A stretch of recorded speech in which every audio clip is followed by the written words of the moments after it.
அப்படியே இருங்க. திருச்சிற்றம்பலம். எங்கள் பேரவையின் 241வது பணி குரு தட்சிணாமூர்த்தி சுவாமிகள் பள்ளித்தனையில் வீடமிட்டிருக்கின்ற குரு தட்சிணாமூர்த்தி ஆலயத்தில் நடைபெறுகிறது. இது அடியார்கள் அமர்ந்து கொண்டு அற்புதமாக இறை பணியினை ஆற்றிக் கொண்டிருக்கின்றார்கள்.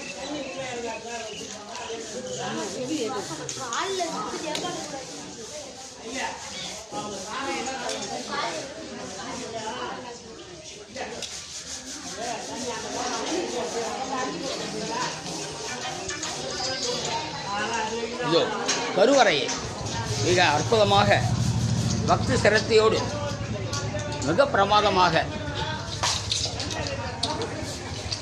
அம்மா அப்படியே என்ன கொஞ்சம் தெரியும் பாருங்க. நந்தியம்பெருமாளை தன்னால் இயன்றவரை எவ்வளவு துன்பம் தர முடியுமோ அவ்வளவு துன்பம் கொடுத்து சரி செய்து கொண்டிருக்கிறார்கள். அற்புதமாக இதோ கருவறையில் ஜெய்கே வாங்கி இருவர் மட்டுமே சென்று மிக அருமையாக கருவறையை சுத்தப்படுத்திக் கொண்டிருக்கின்றார்கள். கோபுரத்தின் மேல் ஏறி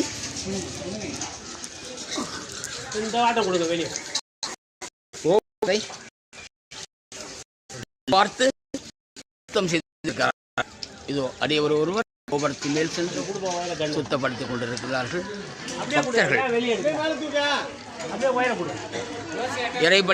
இறைவனை வணங்க வந்த பக்தர்கள் கூட இந்த பணிகளை ஈடுபட்டு கொண்டிருக்கின்றார்கள்.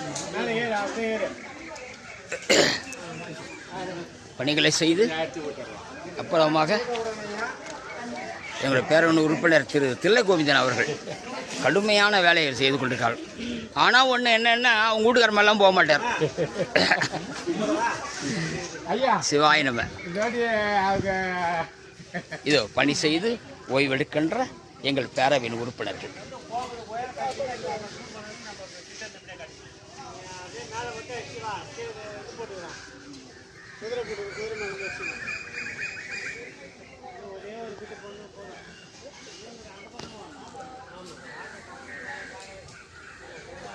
ஐயா பார்த்து இறங்குங்க ஐயா.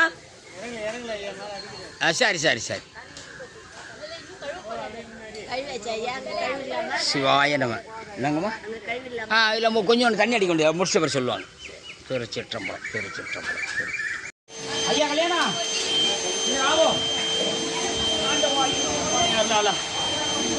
ஓகே சொன்ன ஆரம்பிச்சேன் ஐயா. சிற்றம்பலம் தில்லையம்பலம் சிவசிதம்பரம். ஒரு நிமிஷம் இருங்க, அதை மட்டும் ஐயா விஜயந்திரன் அந்த மட்டும் ஒரு 5 நிமிஷம் ஐயா. எல்லாரும் சித்தர்கள் எப்பொழுதுமே தனியான ஒரு கருணையாக உள்ளவர்கள். நந்தி, அகத்தியர், மூலர், புன்னாக்கீசர், நற்றவத்து குலத்தையர், பூனை கண்ணர், கந்திடை காடர், போகர், குளிக்கை ஈசர், கருவூரார், பொங்கனவர், காளாங்கி, அன்பு சிந்தில் அழுகண்டர், பாம்பாட்டி, தேரையரும், குதமையரும், சட்டைநாதரும், செந்தமரிசி சித்தர், 14 பாதம் சிந்தையினை சித்தர் சேர்த்து வாழ்வு என்று 17 சித்தர்களை வணங்குகின்ற ஒரு பாடல் நமக்கு அறிவுறுத்துகின்றது. 18 சித்தர்கள் என்பது அற்புதமாக ஒரு அமைப்பாகும். 9 எண் என்பது ஆன்மீகத்தில் மிக சிறந்த ஒரு இடத்தை உள்ளது. 9 நவக்கிரகங்கள். அதே போன்று நீங்கள் எடுத்துக்கொண்ட நவ அருள்கள் இப்படி என்று ஒவ்வொன்றாக நம்ம கூறிக்கொண்டே போகலாம். இந்த வகையில் சுமார் 155 ஆண்டுகளுக்கு முன்னால் ஜீவபடம் ஏற்ற திரு தட்சிணாமூர்த்தி ஐயா சுவாமிகளினுடைய குரு பூஜை வருகின்ற 28ஆம் தேதி வருகின்றது. ஜூன் மாதம் 28ஆம் தேதி வருகிறது. அதை முன்னிட்டு எங்கள் பேரவையின் சார்பாக இங்கு நாங்கள் எங்களுடைய பேரவையினுடைய 241வது பணி இந்த இடத்தில் செய்து கொண்டிருக்கின்றோம். அடியார் பெருமக்கள் அத்தனை பேரும் மிக ஆர்வத்துடனும் மிக பக்தியுடனும் அன்போடு இந்த பணிகளை செய்து கொண்டிருக்கின்றார்கள். இந்த வகையில் எங்களை ஊக்குவிக்கின்ற வகையில் தட்சிணாமூர்த்தி சுவாமிகள் அவர்களும் இறை அருளும் அடியேனே 40 ஆண்டு காலமாக ஆட்கொண்டிருக்கின்ற கருமுசித்திர அருளாலும் இந்த பணி முழு நிறைவாகவும் அற்புதமாகவும் சந்தோஷமாகவும் நிறைவாக நடந்து கொண்டிருக்கின்றது. இந்த காட்சியினை கண்ணூர் அன்பர்கள் அடியார்கள் பாண்டித்தேருக்கு வந்தால் பாண்டித்தேரில் பக்கத்தில் 10 கிலோமீட்டர் பள்ளித்தென்னல் என்ற இடத்தில் அற்புதமாக குடிகொண்டிருக்கின்றார். வாருங்கள் வாருங்கள் வாருங்கள், உங்களை அடிபணிந்து வரவேற்கின்றோம். சிவாயனம் சிவாயனம் சிவாயனம்.